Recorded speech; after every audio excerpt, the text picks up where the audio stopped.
I remember one time when I was little. I was in the living room with some friends. My mother was putting makeup on us for fun. Suddenly, we had to sit in this small room, and then my mother and father's friend went to bring all of us food.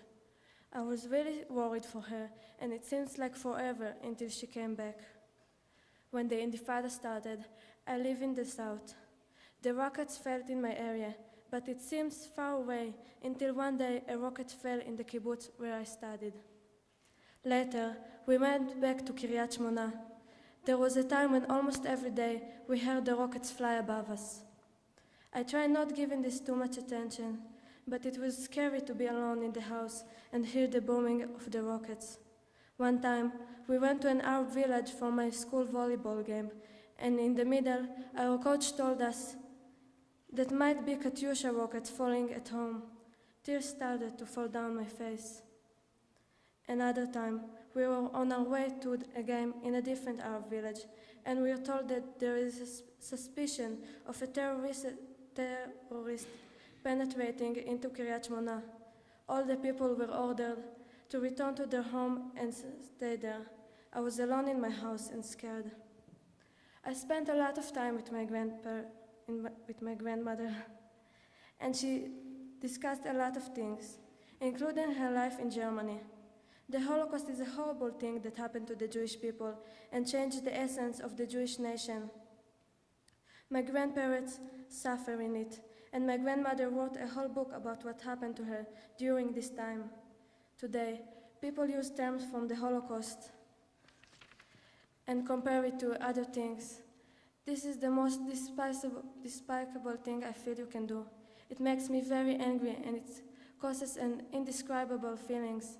This is the reason that Israel is so important to us, and I think we should learn the history and the process that caused the Holocaust to understand it. This year, I saw a play with my theater class, and there was an ex-soldier in the play that talked about standing at checkpoints when he served in the army. Serving at checkpoints affected a man and made him cruel in a way that he didn't think was possible. He traveled to India after the army, like many ex-soldiers Israelis, and made a spiritual journey for himself. But it was only a cover in different clothes. These young Israeli men are normal, full of life and happy, but the situation of standing at checkpoints changed them. The soldiers are 18 to 20 years old, and they have so many responsibilities. If they don't stop a suicide bomber from entering Israel, they will be responsible for the bombing. They are afraid that if they don't check people well enough, a bomber will get through. Doing this so many times a day make people apathetic. The soldiers did things they never would have done. When I will be in the army, I want to stand at checkpoints to make sure that bad behavior won't happen. My land is Israel, and no one is going to take it away from me. It's my home, and the home that my grandparents have fought for, the land my grandparents built on, and my grandparents put sweat, blood, and tears on. My home forever.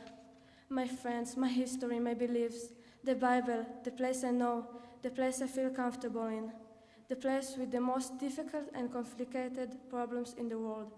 But for me, it's obvious. This is a place I want to live in.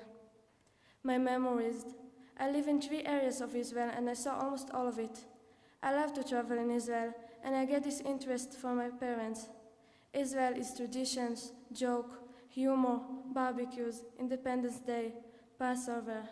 The more I write, the more connected I feel to Israel. I'm saying things now that I didn't know I felt, and they are so strong within me. I love Israel, and I'm in pain about what happened there.